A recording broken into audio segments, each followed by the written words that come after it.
일단은 제3자 개입이라고 하면서 이제 드러나는 게 우리 뭐 오만이나 프랑스 같은 애들 나올 줄 알았더니 중국이 나섰어요.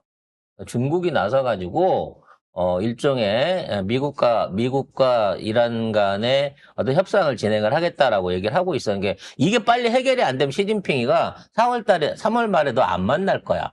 라고 미리 선언을 해놓은 거예요. 그래서 지금 시진핑은 미중 만남 이거를 갖다가 날릴 수도 있다. 만일에 빨리 안 끝나면 이거를 걸고 미국하고 본격적인 협상을 진행하고 있는 것으로 보여집니다. 거기에 대한 기대감인지 모르겠지만 중국 배들에 한해서는 호르무즈 해협 통과를 보장을 하겠다는 이런 식의 발표도 있고 뭐 이런 식으로 가게 되면 제한적인 호르무즈 해협 봉쇄 조치가 일어나게 된다고 치면 그러면 최소한 지금 호르무즈 해협을 통해 가지고 가장 고통받고 있는 나라는 사실은 동남아 국가들이거든요.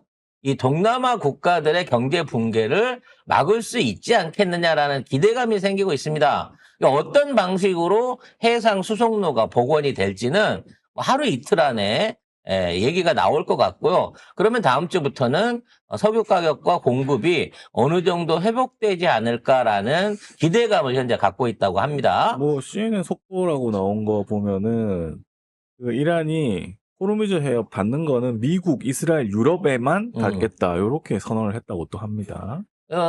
솔직히 이제 미국은 호르무즈에서 갖다 쓰는 석유가 2%도 안 되니까 닫거나 말거나고요.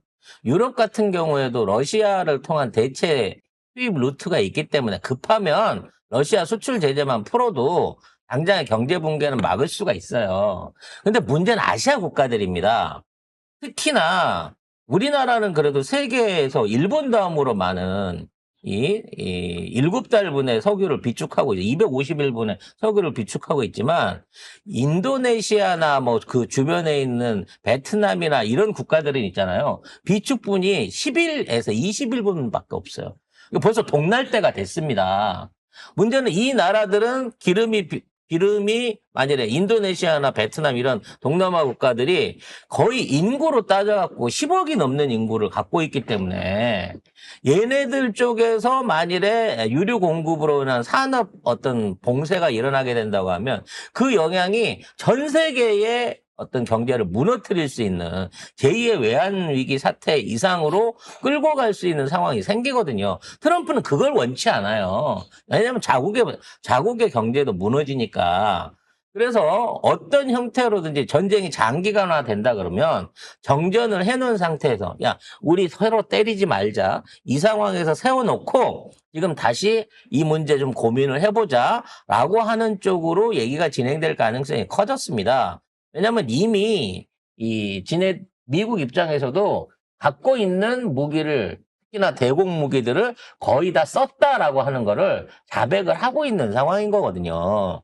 그렇게 되다 보니까 VIP 경호용 말고는 95% 가까운 대공 무기들을 이미 소진했다라고 하는 게 미국 측의 솔직한 입장이라서 솔직히 미국이 우산으로 제공을 해서 뭐 패트리어트를 주변국들한테 다 제공을 해갖고 이란 막을 수 있게끔 방공망을 제공하겠다. 이거 다 새빨간 거짓말로 드러나 버린 거예요. 관련한 얘기는 뒤에서 좀 더 보탕을 하겠지만.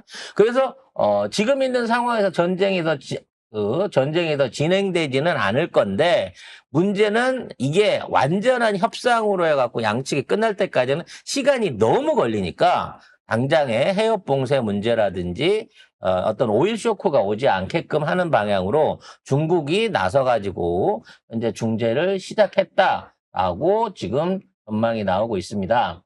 그러면 미국은 어떻게 할 거냐? 앞으로 미국 어떤 방향으로 흘러갈 거냐 이걸 좀 봐야 될 텐데 일단 미국 법원이 이 관세를 돌려줘라라는 소송을 냈고요.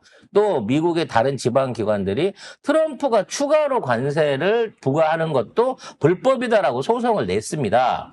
문제는 관세를 돌려줘라라고 하는 데 대해서 이 미국 정부 트럼프 쪽에서 반박을 해서 상고를 했지만 그 기간 동안 그러니까 돌려주는 행위 자체를 중지시켜달라는 요구를 법원이 거절했기 때문에 일단 돌려줘야 돼. 예, 실제로 190조 원을 돌려줘야 됩니다. 여기에 지금 국방비도 써야 된단 말이에요. 전쟁 비용으로 지금 현재까지 추가 경정 받을 게 50조고 전쟁 끝까지 끌고 가면 300조 쓴다는 얘기가 나와 있는 상황이기 때문에 지금 가뜩이나 물가도 안 좋고 지금 돈 쓸 때도 많은데 이러한 부분의 경제적 압박들을 트럼프가 계속해서 이겨내기는 불가능할 것으로 보여지고 있거든요. 그래서 추가로 관세를 5%를 더 인상을 해갖고 15%를 만들겠다 어쩌겠다 그러고 큰 소리는 치고 있지만 결과적으로는 환급이 시작되고 있고 또 미국이 참 웃기는 게 돌려줄 돈은 한 190조 원 되는데 돌려주는데 들어갈 비용과 이자를 포함하면 300조 원이 넘을 거라는 얘기가 나오고 있어요. 단기간에 그걸 못 돌려받을 거니까. 그래서 미국에 있는 월가에 있는 금융 캐피털 이쪽에 있는 애들이 이거를 돌려받게 되는 기업들한테서 그러니까 돌려받는 그걸 뭐라 그러죠? 채권이라 그래야 되나요? 권한이요. 예, 권한을 환급 권한. 지금 환급 권한을 싸게 사들이는 작업들을 하고 있다고 합니다. 그 작업은 이미 지난해부터 시작이 된 부분이 있고요. 예, 그 작은 기업들 입장에서는 소송에 오래 매달리는 것보다는 그 권한을 그냥 그 회사에 팔고 그냥 미리 돈을 받는 게 그렇죠. 낫죠. 변호사는 그러니까 그냥 그 보험사에다가 이걸 팔아버리고 이걸로 갖고 난 먼저 돌려받을 거 조금 할인해서 하는 거고 이 권한을 쥐고 있는 애들은 이 미 국채와 마찬가지로 이걸 갖고 트럼프 행정부를 압박을 하면서 충분한 이자를 받아서 국채 이상의 이자율을 채워주게 되면 이 190조 원이라는 돈이 월가로 들어가게 되는 거고 이게 결국은 트럼프를 압박할 수 있는 정치적 카드가 되고 있다라는 부분도 있는 겁니다. 그래서 어찌 됐거나 전쟁은 당분간 휴전 상황으로 가지 않을까 싶습니다.